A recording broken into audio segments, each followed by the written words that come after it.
Hello, my friends. So, if this date, April the 9th, is your birthday, this is a reading for your year. This is a three-card pull, a general energy card for the year, a challenge card for the year, and an action to take to keep yourself in balance card for the year. So, your card for the year is the desert. Uh, the desert is a magical place. The desert is a place where you think nothing is happening and it's lifeless and it's dead and it's dry and there's no water and there's no resources and it's a place to fear being lost and a place with cold and empty nights and a place with bleeding hot sun in the daytime kind of baking you out. But the desert is a place we all have to go in our lives to release what is unimportant, to really see what is important, to let go of uh, having a name on some level. The horse with no name in the desert.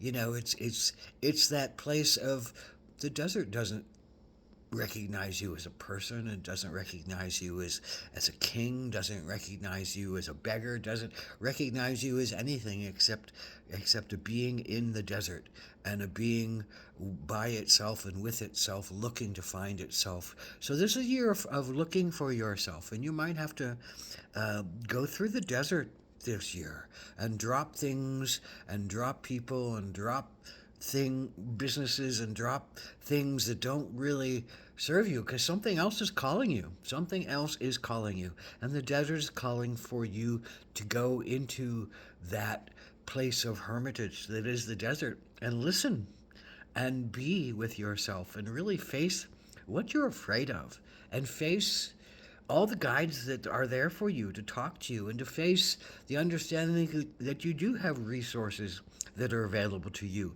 and you do have your wits and you do have your strength and that water is really nearby and you're not going to die of thirst in the desert, but you have to go into the desert to find yourself. So in that bigger sense of the desert, what does that mean to you this year? Getting off to yourself, uh, pulling yourself away from people, possibly, or at least pulling yourself away from influences wherever you're at. Maybe that's in your house or in your business. Kind of shutting off your mind that takes in all this excess information and becoming part of yourself, going into the deep, dark recesses of yourself, going into the places that may bring fear up for you and scare you. But it's part of your journey. And to learn how to be okay with yourself alone in the desert is a very, very vital and valuable part of this work. So, what is the challenge for you this year? Well, the three of discs is your challenge.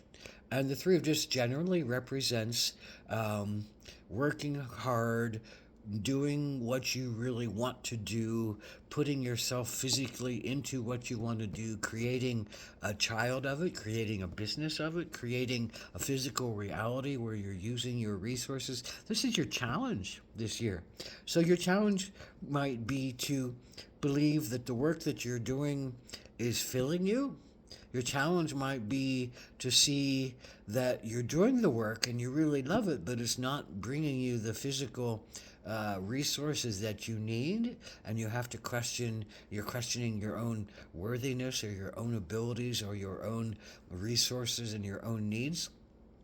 The challenge can be just that you don't really believe in your own body and your own resources and your own abilities to be worthy of being fed, for one, or to be worthy in your own body of making things happen. So it's a lot about your body, it's a lot about your resources, it's a lot about your physical realities and your sense of prosperity. So your challenge will be feeling like you are prosperous on whatever level, physical level that needs to be.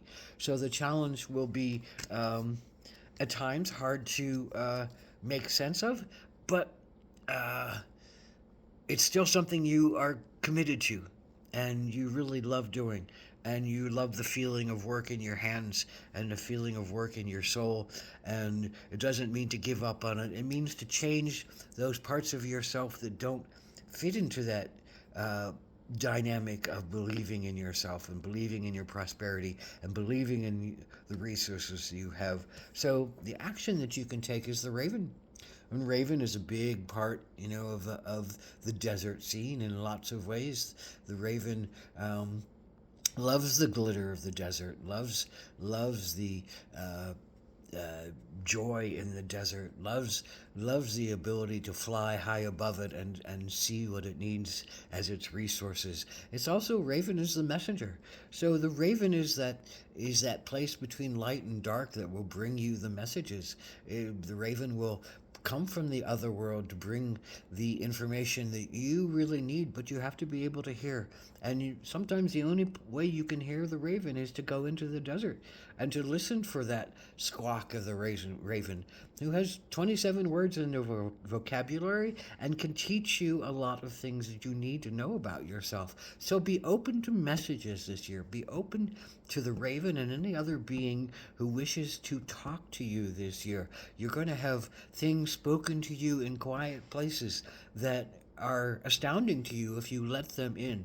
You're going to have things told to you in amazing ways that will direct you in the ways that you need to go. You'll also be offered the jewels that the raven has, the jewels that the raven sees. And it's going to tempt you to go after the jewels that may not be the jewels that you really need in your life. But if you listen to the raven, you'll understand what those jewels are telling you and what those jewels are talking to you about, and how you can navigate them clearer and cleaner toward the ultimate goal of being okay in yourself, being okay in your body, working for something that makes sense, working for something that gives you a sense of prosperity and gives you a sense of using your resources and finding your way with things that don't always necessarily fit together. So going into the desert of your own soul, waiting for those monsoons to come to replenish you. It's a time of great introspection, and the raven is there to help you this year, to really call to you what is important to you, and to give you the messages of really what is the next thing you can do for yourself, and what are the old lessons that you can let go of. The raven will bring you some new insights and some new understandings for you to progress and be the fullest you can be in yourself, because you need that intuition of the raven in order to proceed. And it's not cut and dried, and it's not easily laid out for you right now, and it's not a clear path with a nice lined road. This is the desert. You have to wander for a bit, but that wandering is a good place for you to be. So blessed be to you, and have a beautiful